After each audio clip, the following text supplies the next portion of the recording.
오늘 말씀은 신앙고백서 1689년 런던 신앙고백서 제19장 하나님의 율법에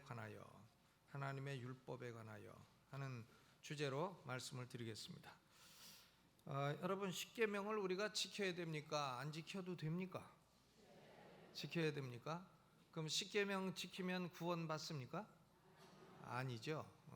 구원은 믿음으로 받아도 십계명은 지켜야 되는 것이죠. 근데 사람들은 십계명을 지켜서 구원받으려는 사람도 있고요, 또 어떤 사람은 믿음으로 구원받았으니까 십계명은 갖다 버리려는 사람도 있어요. 갖다 버릴 게 따로 있지 십계명을 갖다 버립니까? 그러니까 갖다 버리면 안 되는 것이죠. 십계명으로 구원받으려고 하는 사람은 리걸리즘, 율법주의자들이고, 또 십계명을 갖다 버리라는 사람은 엔티노미아니즘, 율법 폐기론자입니다. 우리는 율법주의자도 돼서는 안 되고 율법 폐기론자가 되어서도 안 됩니다. 믿음으로 구원받은 사람은 율법을 존중하고 사랑해야 된다. 이것이 기독교의 분명한 가르침인 것입니다. 우리 침례교는 신앙고백서가 중요한 게 두 가지가 있어요. 하나는 1644년에 나온 제1차 런던 신앙고백서, 요게 있고, 두 번째는 1689년에 나온 제2차 런던 신앙고백서, 그렇습니다. 이 두 가지가 제일 중요한 것인데, 이 두 가지 고백서 가운데 가장 두드러진 내용상의 차이점이 바로 19장이에요. 하나님의 율법에 관하여, 이것이 1644년 고백서에는 없습니다. 근데 1689년 고백서에 들어가 있어요. 그 왜 1689년 고백서에 들어가 있는가? 그 이유는 바로 1646년에 나온 장로교 신앙고백서인 웨스트민스터 컨페션, 웨스트민스터 신앙고백서에 요 율법에 관하여 이 챕터가 들어가 있기 때문이고요, 또 1658년 회중교회에서 나온 신앙고백서인 사보이 컨페션, 사보이 고백서에 이 내용이 들어가 있어요. 그래서 침례교회는 웨스트민스터 신앙고백서와 사보이 컨페션에 나타난 신앙고백서 내용을 완전히 일치하고 동의하기 때문에 그 내용을 여기다가 19장에 집어넣은 것입니다. 그러니까 그것은 왜 침례교가 장로교과 베꼈냐, 그게 아니고 이 주제에 관해서는 장로교회나 회중교회나 침례교회나 조금도 의견 차이가 없다, 그것을 보여주는 것입니다. 그러면 한번 여쭤보겠는데요, 십계명은 모세가 출애굽기 20장에서 받은 건데 그때 비로소 있었습니까? 그 이전에는 십계명은 없었습니까? 없었나요? 있었나요? 어째 잘 모르겠죠. 그건 뭐냐면은, 첫째, 우리 신앙고백서가 고백하는 것은 뭐냐면은, 십계명은 창조할 때부터 하나님이 아담의 마음속에 기록해 놓으신 법이다 하는 겁니다. 창조할 때부터 아담의 마음속에 십계명이 들어가 있었어요. 그런데 모세를 통해서 시내산에서 십계명을 받은 건 뭐냐? 그것을 문서화하고 또 기록해 놓은 것이다. 문서화한 것이다, 그런 얘기인 것입니다. 그러니까 이 모세를 통해서 십계명이 문서화되었고 기록화되었다 하는 의미인 것이지, 그 이전에 십계명이 없었고 십계명을 어겨도 죄가 안 되었다, 그런 얘기는 아닌 것입니다. 그러니까 첫째, 우리가 기억해야 될 것은 창조시에 아담의 마음속에 기록된 법이나 모세를 통해서 주신 십계명이나 실질적인 내용이 동일하다는 사실이에요. 로마서 2장 12절에 무릇 율법 없이 범죄한 자는 또한 율법 없이 망하고 무릇 율법이 있고 범죄한 자는 율법으로 말미암아 심판을 받으리라 그랬는데, 여기서 생겨나는 의문은 이것입니다. 아니, 율법이 없는데 어떻게 사람을 죄인이라 할 수 있고, 법도 없는데 어떻게 죄로 인해서 멸망할 수가 있느냐? 이 질문에 대한 대답이 로마서 2장 15절입니다. 그 생각들이 서로 혹은 송사하며 혹은 변명하며 그 마음에 생긴 율법의 행위를 나타내느니라. 그 마음에 새긴 율법의 행위를 나타내느니라. 그러니까 율법이 기록된 형태로 존재하지는 않았다고 할지라도 하나님이 아담을 창조하실 때 율법을 그 마음에 기록해 놓으셨다 하는 내용인 것입니다. 그것이 바로 아담이 하나님의 형상대로 창조되었다는 의미예요. 여러분 뭐 개가 십계명을 지킨다 그런 거 보셨어요? 개가 십계명을 지킨다. 난 십계명 지키는 개 여태까지 본 적 없어요. 돼지가 무슨 십계명을 지켰다 그런 거 보신 적 있으십니까? 돼지가 무슨 간음하지 말라 이걸 지킵니까? 개가 무슨 도적질하지 말라 이런 거 지킵니까? 먹을 수 있으면 아무나 먹지. 그러니까 이 개나 돼지나 짐승은 십계명이 없어요. 오로지 사람의 마음에만 하나님이 거룩한 법을 기록해 놓으셨다. 그러니까 이것이 바로 하나님의 형상, 이미지 오브 갓인 것입니다. 하나님의 형상에 대해서 신약 성경에서는 두 가지 귀절이 말씀하고 있어요. 하나는 에베소 4장 24절, 하나님을 따라 의와 진리와 거룩함으로 지으심을 받은 새 사람을 입으라. 하나님을 따라 의와 진리와 거룩함으로 지으심을 받은 새 사람을 입으라. 골로새서 3장 10절에는 새 사람을 입었으니 이는 자기를 창조하신 자의 형상을 따라 지식에까지 새롭게 하심을 받는 자니라 그랬습니다. 그러니까 하나님의 형상이라는 것은 지식과 의와 거룩함이에요. 그 지식이라는 건 뭐냐? 하나님의 거룩한 법을 안다는 거죠. 인간이 하나님의 거룩한 법을 아는 거예요. 그러면 거룩함이란 뭐냐? 아담이 타락하기 이전에는 인간은 하나님의 법을 어긴 적이 없다는 거예요. 하나님의 법을 어긴 적이 없다. 그리고 의란 뭐냐? 아담은 하나님의 법을 지킬 수 있는 능력을 갖고 있었다. 자유의지를 아담은 갖고 있었다. 그런 얘기예요. 능력을 갖고 있었다. 그러니까 아담은 하나님의 형상을 갖고 창조되었기 때문에 하나님의 거룩한 법이 마음에 기록되어 하나님의 법이 무엇인지를 알고 하나님의 법을 지킬 능력도 있고 하나님의 법을 어긴 적도 없습니다. 그런데 아담이 하나님의 법을 지킬 능력도 있고 어길 능력도 있는데 어길 능력을 이용해 가지고 하나님의 법을 어기고 인류를 원죄와 사망에 빠뜨리게 되었습니다.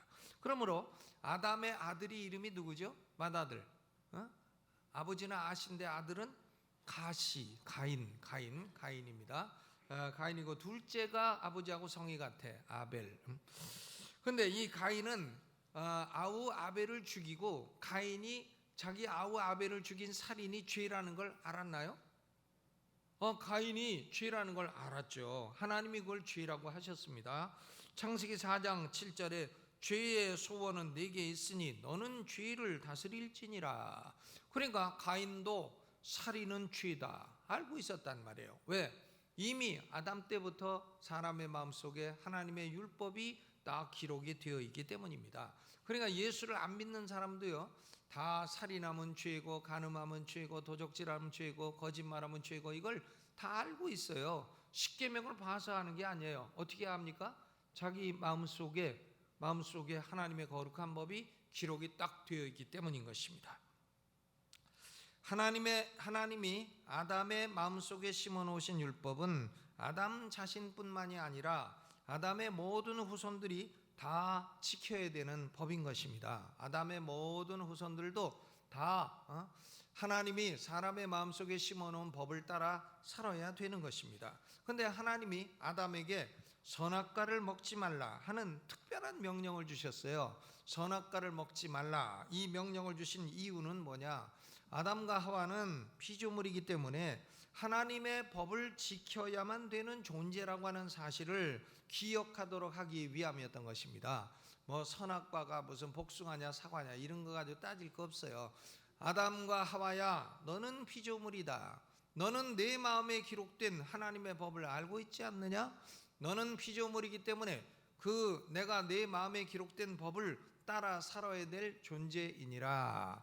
그걸 기억하도록 하기 위해서 특별한 명령으로 선악과의 실과를 따먹지 말라고 했습니다. 그리고 하나님이 그 명령을 지키면 생명을 주겠고 범하면 사망이 올 것이다. 이걸 분명하게 경고를 했습니다. 그 얼마 동안 지키면 생명이 오고 사망이 오냐? 그건 모르겠어요. 그건 하나님이 그 기간을 하나님 마음속에 정해놓으셨는지는 모르겠습니다만은 몇 년간이나 몇십 년이나 지키면은 하나님이 영생을 주실 수가 있죠. 그 조건이 막 영구히 조건이다 그러면 어떻게 그 영생을 언제 얻습니까? 그러니까 아마 프로베이션 기간, 유보 기간이 있었을 건데 성경에는 유보 기간이 안 나와 있으니까 그건 뭐 잘 모르겠습니다.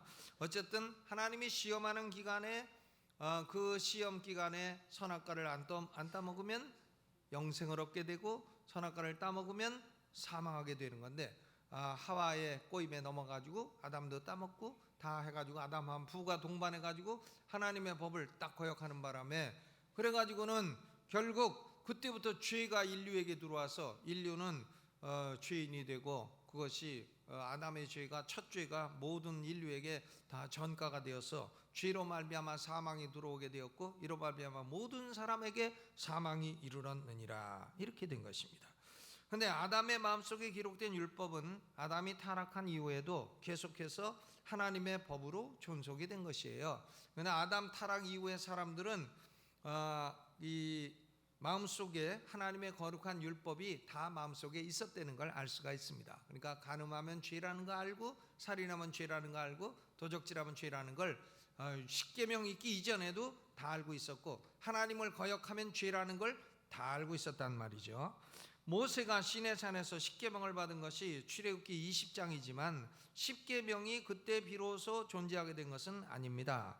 이미 아담에게 주신 하나님의 법이 문서화되고 재확인이 되어서 두 돌비에 명확하게 기록되었다 하는 의미가 있는 것입니다. 그러니까 이것은 율법의 모세적인 성문화라, 율법의 성문화, 십계명의 성문화라고 말할 수가 있습니다. 그러면 모세가 받은 율법은 종류를 세 가지로 나눌 수 있어요. 첫째는 출애굽기 20장에 기록된 십계명, 십계명은 도덕법이라고 합니다. 모랄로, 도덕법. 아담의 마음속에 기록된 것은 바로 이 도덕법이에요. 십계명, 도덕법입니다. 여러분 이 세상에 법이 아무리 많아도요 결국 법의 기원은 십계명이에요. 십계명이죠. 제가 법과대학 다닐 때 법철학 교수가 첫 시간 딱 들어오더니 법은 어디서 왔나 하더니 마지막 시간에 법은 어디서 왔나 모르겠다 이러고 끝났어요. 그래서 법철학 다 배워봐도 아무것도 모르고 끝나요. 법은 어디서 왔나 맨 처음에 그 얘기하더니 끝난 시간에 모르겠다 이러고 끝나버렸습니다.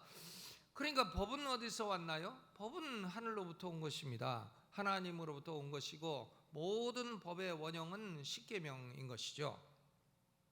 그러니까 모세가 받은 율법은 첫째로 도덕법으로 십계명 출애굽기 20장, 둘째로는 출애굽기 21장부터 23장에 기록된 시민법입니다. 시빌러, 시민법, 재판법 그런 거죠. 시민법은 첨가된 법이에요. 첨가된 법이고 원래부터 아담의 마음에 기록된 법은 아닙니다. 아담의 마음속에 뭐 그런 것까지 기록되지 아니했어요. 첨가된 법으로서 신정통치 국가인 이스라엘에게 주신 국가적인 법입니다. 그러나 이스라엘이라고 하는 신정통치 국가가 로마에서 멸망해버렸기 때문에 이 이스라엘 국가의 법인 이 시민법은 소멸된 것입니다. 소멸되었어요. 그럼에도 불구하고 이스라엘의 시민법 가운데는 도덕법을 사회적으로 실현하려는 시대와 장소를 초월해서 일반적인 정당성을 갖는 그런 법들이 있습니다. 그러니까 이런 법의 정신은 현대의 법제도에도 적용성이 있다는 겁니다. 예를 들면 사형제도를 둬야 되나 말아야 되나. 여러분 사형제도 있어야 됩니까? 없어야 됩니까? 요새는 뭐 판사들이 없어야 된다 법학자들이 없어야 된다 해가지고 사실상 우리나라는 사형제도를 실시하지 않잖아요. 그러니까 무슨 일이 생기나 어린이 유괴 이런 법이 생기잖아요. 여러분 구약 성경에는 어린이 유괴하는 사람은 사형시키라고 돼 있어요. 내가 손자를 보니까 야 그런 법이 있어야 되겠다. 진짜 그런 생각이 그냥 확 들어가네요. 예? 그렇죠. 어린이 유괴 사형시켜라. 또 남을 고의적으로 살인한 사람, 과실로 살인한 사람은 사형시키라고 안 돼 있어요. 그러나 고의적으로 살인한 사람은 반드시 사형을 시켜라 이렇게 돼 있습니다. 그러니까 그런 법들은 그게 뭐 옛날 이스라엘 신정통치국가 시대의 법이라 이렇게만 볼 수는 없어요. 그것은 살인하지 말라는 도덕법을 사회적으로 실현하려고 하는 시대와 또 장소를 초월한 일반적인 정당성을 갖는 법이라 이렇게 볼 수가 있는 것입니다. 그렇죠? 그러나 뭐 안식일을 어긴 자를 사형시켜라 뭐 이런 건 시대적인 정당성을 갖지 못하는 법인 것입니다. 그러니까 이런 법의 정신은 현대 법에도 적용될 만한 적용성이 있다 그런 얘기죠. 예를 들면 또 음식법 같은 거 뭐는 먹지 마라 뭐는 먹어라 이런 것도 음식을 연구하는 사람들은 그건 뭐 물론 이스라엘에게 준 법이지만 그러나 그 법들을 자세히 연구하면 하나님이 먹지 말라 하는 것은 역시 건강에 안 좋더라 뭐 이런 일반적인 정당성이 있는 원리는 배울 수가 있습니다. 그러나 그럼에도 불구하고 시민법이 오늘날 그대로 타당하다고는 말할 수 없어요. 시민법은 폐지된 것입니다.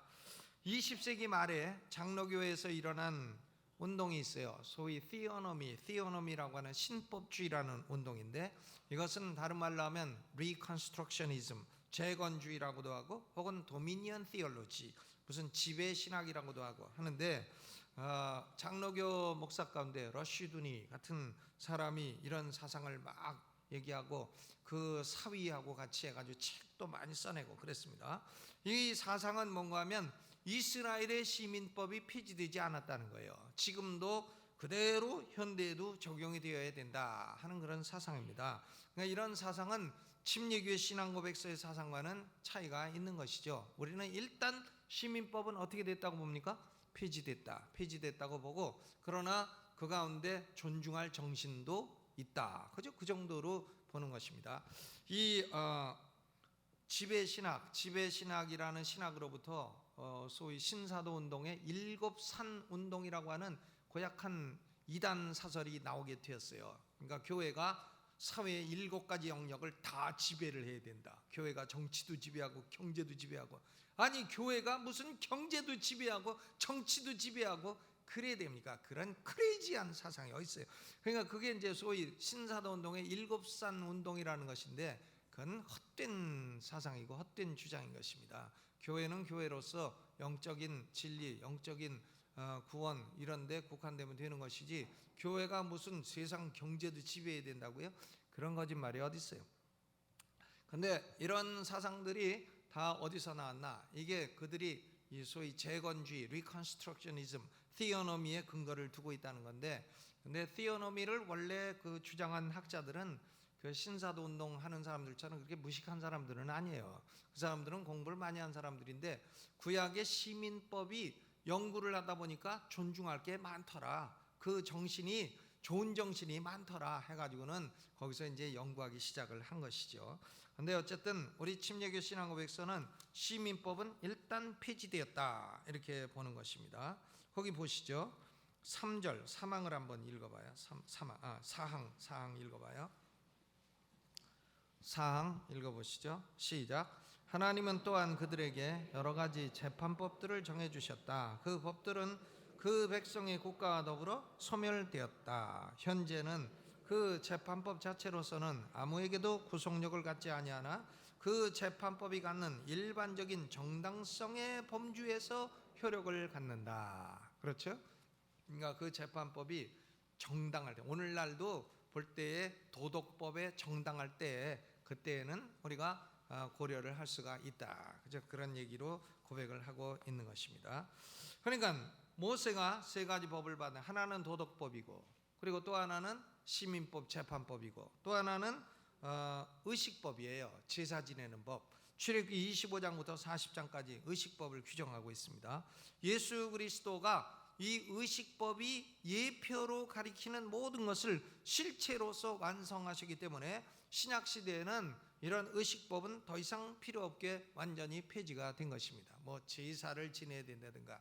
그러니까 이 20세기에 나타난 소위 세대주의 신학이 예수님 재림하시면 저기 이스라엘 모리아 산에 성전을 다시 지어놓고 피의 제사를 다시 드린다 이런 말을 하는데 이것은 아주 시대착오적인 아주 복음을 부인하는 엄청난 거짓말인 것이죠. 그러니까 의식법은 이미 다 폐지되어 버렸어요. 의식법 제사장이 제사장 옷을 입고 옷을 떡 입고 난 목사들도 옷 이상한 것 입고 보는 거 보면은 약간 속으로 저 사람 뭐 옷을 저렇게 입고 잘난 척하나 속으로 조금 그런 생각이 들어갑니다. 뭐 그냥 양복 입고 넥타이 매고 그러고 하지 뭔 저렇게 옷을 따로 입고 색깔 있는 거 따로 입고 뭐 따로 입고 나는. 근데 이제 예식할 때 가운을 입죠. 그 왜 입는지 아십니까?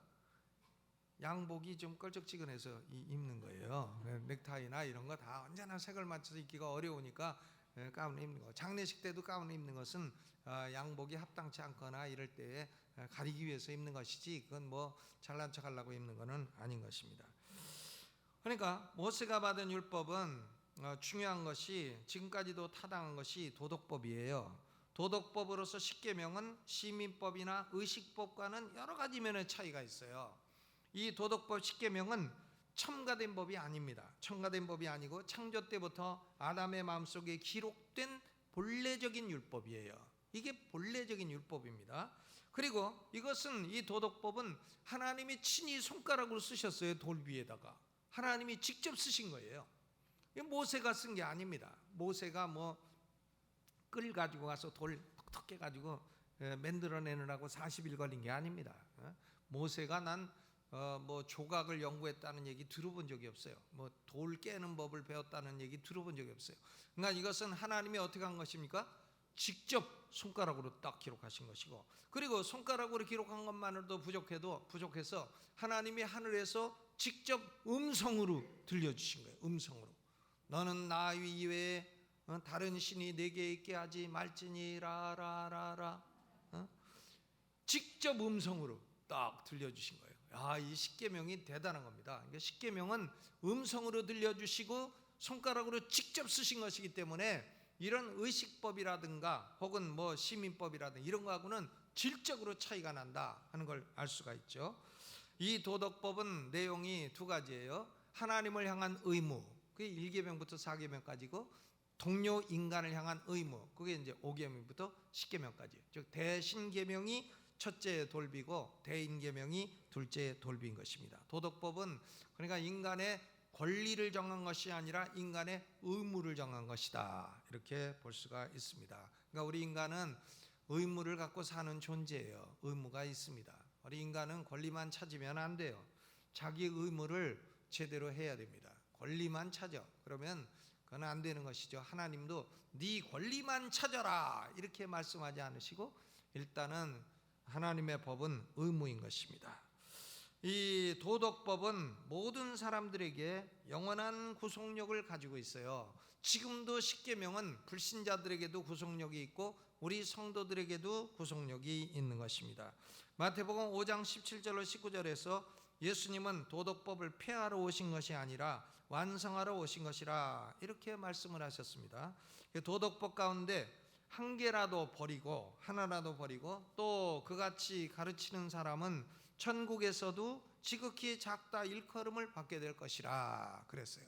그러니까 도덕법 중에 하나라도 버려, 예를 들면 우상을 만들지 말라, 그걸 갖다 버렸다. 그러면 천국에 혹시 들어가도 그 사람은 개털모자, 맹꼴찌 개털모자, 지극히 작은 자라 일컬음을 받을 것이라. 로마서 3장 31절에도 그런즉 우리가 믿음으로 말미암아 율법을 폐하느뇨 그럴 수 없느니라 도리어 율법을 굳게 세우느니라. 믿음으로 율법을 폐하느뇨 그럴 수 없느니라 굳게 세우느니라. 그러므로 도덕법은 1.1획도 없어지지 아니하고 영원한 지속성을 갖는 것이고, 도덕법 십계명은 신자들뿐만이 아니라 불신자들에게도 영원한 구속력을 갖는 것입니다. 그러면 우리 신자들은 이 도덕법을 어떻게 사용을 해야 되나? 도덕법을 올바르게 사용을 해야 되고 복음의 은혜와 조화를 이루며 사용을 해야 됩니다. 먼저 도덕법은 한계성이 있어요. 할 수 없는 게 있습니다. 십계명은 사람을 의롭게 해주거나 죄를 용서해 주는 능력은 없어요. 십계명이 사람의 죄를 사합니까? 그럴 수 없어요. 사람을 의롭게 해줍니까? 그럴 능력이 없습니다. 십계명은 그럴 능력이 애시당초 없는 거예요. 로마서 3장 28절에 그러므로 사람이 의롭다 하심을 얻는 것은 율법의 행위에 있지 아니하고 믿음으로 되는 줄 우리가 인정하노라. 사람이 의롭게 되는 것은 율법을 지켜서 율법의 행위에 의해서 의롭게 됩니까? 그렇지 않다. 그렇지 않다. 그럴 능력이 없다. 그랬어요. 그러니까 도덕법을 스스로 지켜서 의를 얻어 천국에 갈 수 있다고 가르치는 사상을 율법주의라고 합니다. 이것은 성경이 완전히 배척하고 있는 사상이죠. 또 어떤 사람들은 하나님의 은혜 50%에다가 자기가 율법 지킨 거 50% 이렇게 합쳐가지고 구원을 받을 수 있다. 이런 거 갈라디아인주의죠. 갈라디아인주의에 대해서 바울이 아주 엄격하게 말합니다. 너희가 예수 그리스도의 은혜에다가 할례를 더하여 구원받을 수 있다고 생각하느냐? 그러면 예수 그리스도도 너희에게 아무런 유익을 줄 수가 없느니라. 그러니까 믿음에다가 플러스 알파 해놓으면 믿음도 쓸데없는 게 된다, 이런 말씀이에요. 그러니까 이 갈라디아인주의의 대표적인 집단이 로만 캐톨리시즘, 구교 로만 카톨릭이에요. 그러니까 우리는 율법주의도 아니고 갈라디아인주의도 아니다. 그러면 뭐냐? 우리는 구원은 어떻게 받나? 믿음으로 구원받아요. 솔라 피데, 오직 믿음으로. 그럼 믿음은 어떻게 갖는 거나? 하나님이 은혜로 택한 자에게 주시는 거다. 솔라 그라티아, 오직 은혜로, 오직 믿음으로. 그럼 누구를 믿나? 솔라 크리스토스, 오직 그리스도를 믿음으로 구원받는 거다. 그러면 이 위대한 원리는 어디서 나왔나? 성경에서 나왔죠. 솔라 스크립투라, 개신교의 4대 솔라인 것이죠. 그러면 믿음으로 구원받은 성도들에게 도덕법은 어떤 역할을 하느냐? 도덕법이 어떤 유익이 있느냐? 십계명이 우리에게 유익합니까? 유익해요? 십계명 보면 유익합니까? 아니면 승질납니까? 십계명은 유익한 거예요. 첫째, 죄가 무엇인가 보여주고 죄를 막아주는 역할을 합니다. 간음하려다가도 뭐가 생각나? 7계명, 간음하지 말라. 7계를 범했다. 아이고, 그러면 안 되지. 이래가지고 하려다가도 다시 오늘도 그 집 앞을 지나노라면 그리워 나도 몰래 발이 머물고 쏙 들어가려다가도 7계. 아이고, 아니다. 도둑질 하려다가도 도둑질하지 말라. 몇 계명이에요? 8계명. 8개가 딱 생각나. 8개 생각나죠? 또 거짓말 하려고 하면 뭐가 생각나? 9개 생각나죠? 10계명 다 외우십니까? 10계명. 일신, 이상, 삼망, 사안, 오부, 육살, 칠간, 팔도, 구거, 십탐. 일신, 이상, 삼망, 사안, 오부, 육살, 칠거, 팔도, 구거, 십탐. 지나가다가 강도가 칼을 딱 대고 10계명 그러면은 아이고 모르겠습니다 이러면 안 되고 일신, 이상, 삼망, 사안 외워야 돼요. 그러면 강도가 그게 뭐냐 물어보면 그거 우리 교회 와서 배워요. 교회 나오세요. 여기 전도를 하세요. 강도도 예수 믿어야 됩니다. 여러분, 그러니까 십계명은 죄가 무엇인지 드러내고 죄를 막아주는 기능이 있어요. 죄를 막아주는 기능, 이게 첫째 기능이고, 둘째 기능은 나 스스로가 십계명을 지켜서 구원받을 수 없는 존재로다, 이걸 알고 예수 그리스도에게 인도해주는 몽학선생의 기능이 있죠. 몽학선생은 학교 가라고 이끌어주는 몽학선생이에요. 그 다음 세 번째, 제일 중요한 건데, 구원받은 성도들에게 성화의 기준이 되고 생활의 규율이 되는 것입니다. 칼빈 선생이 이걸 가리켜서 율법의 제3용도라고 말을 했어요. 율법의 몇 용도라고요? 제3용도. 죄를 깨닫게 하고 몽학선생이고, 세 번째 십계명은 우리의 삶의 윤리적인 기준이라 이거예요. 우리가 어떻게 살아야 되나? 십계명 따라 살면 돼요. 살인하지 말고, 간음하지 말고, 도둑질하지 말고, 부모 공경하고 살면 되는 겁니다. 그러니까 그리스도인이 예수 믿는다면서도 맨날 도둑질이나 하고 맨날 거짓말이나 하고 맨날 간음이나 바람피고 다니고 오입질이나 하고 다니고 그러면 안 된다 이거죠. 안 된다. 아멘. 그러면 그리스도인이 율법을 계속 어기고 그러면 어떻게 되나? 하나님으로부터 얻어 터진다. 1. 그러면 못 쓰느니라. 2. 그러면 안 되느니라. 3. 그러면 얻어 터지느니라. 얻어 터지게 된단 말이야. 아버지의 징계. 뭐 징계하고 형벌하고 다르다 하지만 얻어 터지는 건 똑같아요. 그러니까 이걸 자꾸 율법을 어기고 죄를 짓게 되면 하나님의 사람 막대기와 인생 채찍이 딱 와가지고 얻어 터지게 된다는 것입니다. 그러므로 구원받은 성도가 도덕법에 따라서 선을 행하고 악을 금하고자 한다고 해서 당신은 율법 아래 있는 자다, 율법 아래 있는 자다, 율법주의자다, 이렇게 비난을 가해서는 안 되는 겁니다. 주의를 지키느라고 가게 문을 닫았다. 그럼 어떤 사람은 율법주의자네, 율법주의자네 그래. 여러분, 그러면 7계명을 따라서 간음하지 않으면 율법주의자가 됩니까? 8계명을 따라서 도적질하지 않으면 율법주의자가 됩니까? 말도 안 되는 비난인 것이에요. 그러니까 성도가 도덕법을 바르게 사용하는 것은 믿음으로 말미암아 구원받는 복음과 조금도 모순되지 않아요. 우리 하나님 이외에 다른 신을 우리가 둬서는 안 돼요. 그리고 하나님 이외에 다른 형상을 만들거나 절해서는 안 됩니다. 그렇죠? 마리아상을 만들거나 뭘 만들고 절하고 만들지도 말아야 되고요. 만들어도 절은 안 한다. 왜 만들어요 그런 걸? 만들지도 말라 그랬지 절만 하지 말라 그랬나요? 만들질 말아야지. 그러니까 그거 이상 삼망 여호와 이름을 망령되 일컫지 말고 안식일을 기억하여 거룩히 지키고 주일 성수, 주일은 성도의 안식일이에요. 안식일을 기억하여 거룩히 지키고 그래야 되죠. 주일 성수를 해야 됩니다. 2주일 성도가 되면 안 되죠. 오늘은 교회 가고 다음 주는 등산 가고 오늘은 교회 가고 다음 주는 돌주스로 가고 오늘은 교회 가고 다음 주는 골프 치러 가고 이러면 안 된단 말이에요. 그러니까 한 주 걸러서 교회 오는 성도 2주일 코미디언 2주일과 같은 2주일 성도가 되면 안 되는 것이죠. 주일 성수는 아주 생명처럼 여기고 자식들에게도 주일 성수는 아주 생명이라고 가르쳐야 됩니다. 왜 해야 됩니까? 그러면 그냥 묻지도 말고 지키라고 가르쳐야 돼요. 4계명 하나님의 계명이라 가르쳐야 됩니다. 5. 부모를 공경하라. 그래야지. 그럼 그리스도인이 부모 학대하고 가면 됩니까? 6. 살인하지 마라. 7. 간음하지 마라. 8. 도적질하지 마라. 9. 거짓말하지 마라. 10. 이웃의 아내나 이웃의 집을 탐내지 마라. 이웃의 아내를 탐내지 마라. 그러니까 우리 성도들은 예수 믿고 구원받아도 이 도덕법을 존중하고 사랑하는 것이 구원받은 복음과 조금 더 모순되는 것이 아닙니다.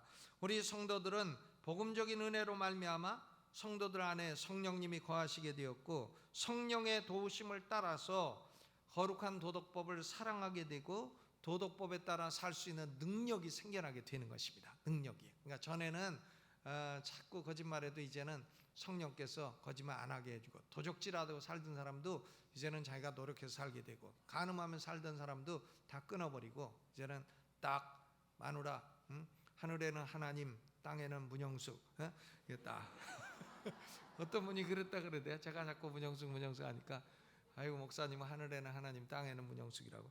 근데 그럼 그래야지 땅에는 무슨 김영숙도 있고 박영숙도 있고 그러면 되겠습니까? 문영숙만 있어야지. 하나만 딱 있어야지.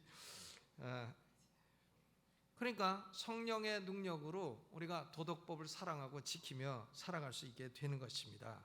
그럼 불신자들에게는 이런 능력이 없어요. 그렇기 때문에 도덕법을 지킬 수도 없거니와 지키고 싶어도 지킬 능력도 없는 것입니다. 오늘 요한 1서 사도 요한이 요한 1서 5장 3절로 5절에 말씀했는데 그 말씀으로 결론을 짓고자 합니다. 하나님을 사랑하는 것이 이것이니 우리가 그의 계명들을 지키는 것이라. 하나님을 사랑하는 사람이 어떤 사람이냐? 그의 계명을 지키는 사람이라. 그의 계명들은 무거운 것이 아니로다. 대저 하나님께로 난 자마다 세상을 이기느니라. 세상을 이긴 이김은 우리의 믿음이니라. 예수께서 하나님의 아들이심을 믿는 자가 아니면 세상을 이기는 자가 누구뇨? 믿음으로 구원받은 사람은요 하나님의 거룩한 법을 사랑하고 지킴으로 세상을 이기며 살게 되는 것입니다. 우리 모든 성도들이 마음속으로 하나님의 거룩한 법을 사랑하고 세상을 이겨나가시기를 주님의 이름으로 축원합니다. 설교 마쳤습니다. 우리 찬송 235장